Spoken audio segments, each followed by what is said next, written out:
Hello everyone, it's your host Seth the Programmer, and today we are doing the topic you guys have all been pestering me about: Naruto compared to Dragon Ball. How exactly strong is he? What saga does he compare to? What character would he be most like? Etc. So, if you guys like what I do, you like my content, be sure to subscribe, man. I'm going to be doing a lot more Naruto content, a lot more Dragon Ball content. A little bit of both, you know, so if you like either of those, be sure to subscribe. I always power scale both series. I'm going to be doing Pain soon, Kakashi as well. Probably going to be doing a lot of Dragon Ball Super that's coming up, so be sure to stick around for that. So you guys were really requesting this. I myself didn't want any part of this. I don't, because I'm trying to low-key unite the fandoms, you know, and this is not the way to go about it, but you guys are just so insistent I do this video, so here we are. Naruto versus Dragon Ball. How strong would he be in comparison? So before we start, we should probably debunk the whole rumor. Seth Kishimoto said that Naruto in the last was as strong as Captain Ginyu, and it's like, where though? Where did he say that? I actually saw that meme one time. And then I asked the guy, hey, where did you get this? And he's like, I don't know. I just found it somewhere else. And then I went there, tried to ask him, hey, where'd you get this? He's like, I don't know. I just found this somewhere. It never happened. He never said that. It's just something someone's made up. And then there's also the famous Madara equals Nappa. Seth, what are you talking about? Never stated. Please give me the interview where he says that. Oh, wait. He didn't say it, so you can't. So, shit Kishimoto says, am I right? Yeah, the thing with the Naruto fans is they always come up with fake author statements to hype themselves up, right? They do it all the time. I'm a Naruto fan, and I am cursed with being part of a fandom that makes fake interview statements, right? Because, Naruto doesn't have the Kaizenshu or whatever, translating interviews and making scans like, for fucking Dragon Ball. So for Naruto fans, they just kind of make shit up and get, fan translation. So there's a lot of misinformation, but none of that is true. He's never stated anything about Naruto versus Dragon Ball. So without further ado, let's get started with the scaling. Okay, so we are going to start this off by power scaling Naruto first, and then I'll give some examples of other sagas in Dragon Ball to what he compares to. Okay, so we're going to be giving a basic power scale. If you want more in-depth power scale, I got some videos on that. I got way more in-depth power scales. I'll put those in the description. But basically what it boils down to is Naruto is at least planetary. Okay, a lot of people don't like the sound of that, but you have the guides backing it up, you have the scaling back it up, and you even have statements backing it up, right? Kaguya in the data book was stated to be able to blow up a planet.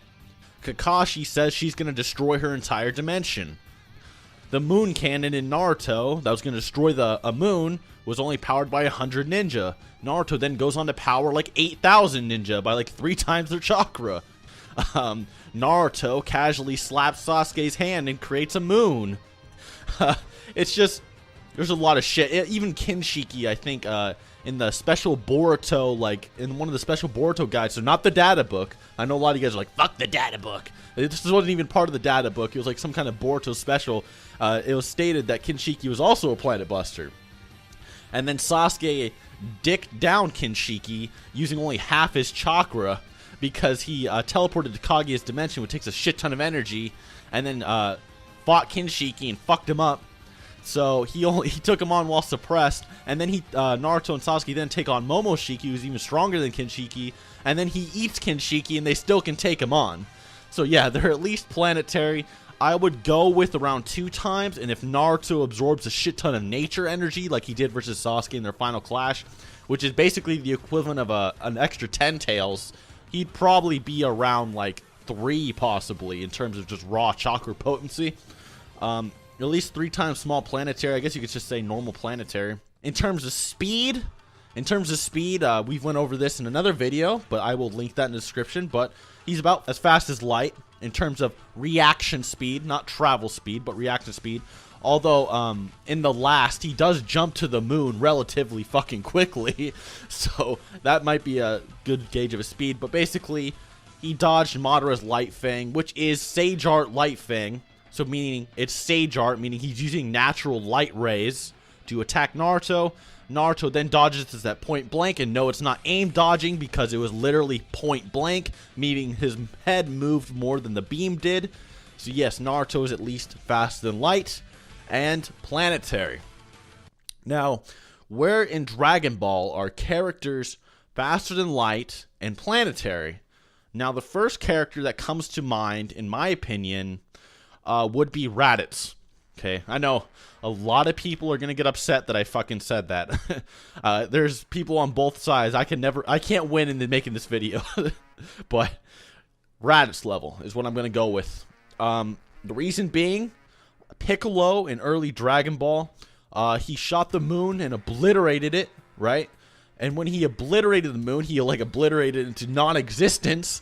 And to destroy the moon takes about 29 exotons of force to destroy its gravitational pull.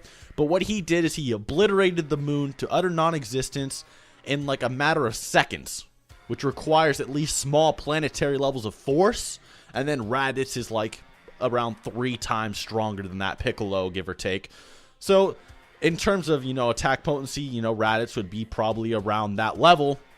And I know a lot of people are like, well, wait, Seth, Vegeta was the first planet buster. That's not necessarily true at all, because Piccolo performed a planetary feat, and we don't know exactly what kind of planets Vegeta can destroy.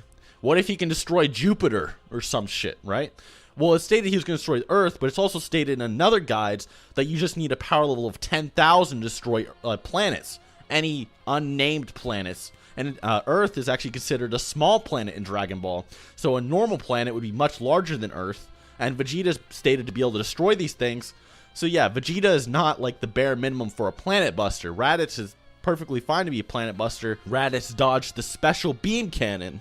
Okay? The thing about the special beam cannon is that Piccolo was able to blow up the moon in around 4 seconds, give or take. And the special beam cannon is like 3 to 4 times faster than that blast that hit the moon. And if you know, divide 4 by 4, you get about 1 second, and it takes about 1.2 seconds to hit the moon, meaning that the special beam cannon was around the speed of light. I also have a video on that I'll be putting in the description as well. So with that logic, you could easily say that Naruto is at least Raditz level. Okay, now I know a lot of Naruto fans are going to be mad, and I know a lot of, you know, Naruto down players are also going to be mad. So, like I said, I can't really win here.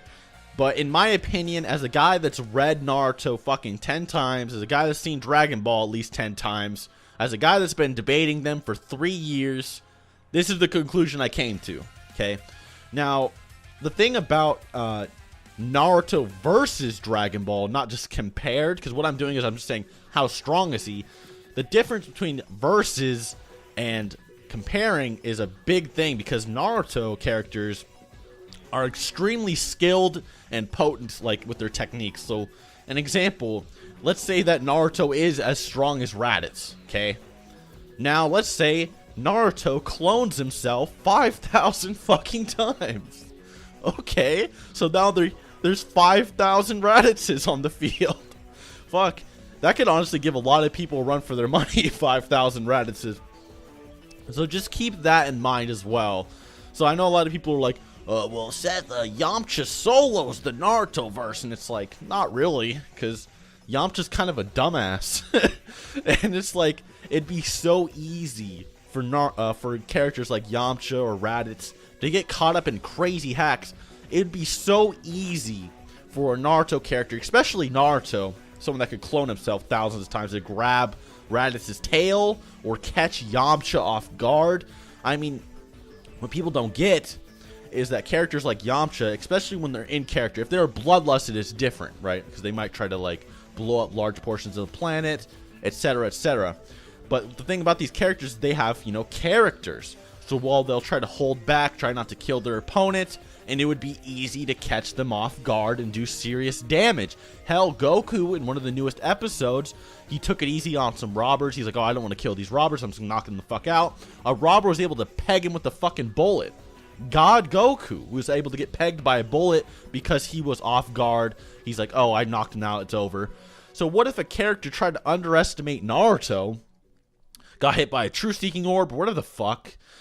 So just keep these things in mind, okay? A versus battle is not all just brute strength, okay? I mean, usually that's what it boils down to, especially in Dragon Ball. But if you're going for a versus battle and all the characters are in character, it's a way different scenario. Now, could Naruto characters take on Beerus or something like that? Fuck no.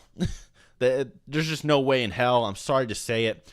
But they are at least Saiyan Saga level, and they have crazy-ass abilities.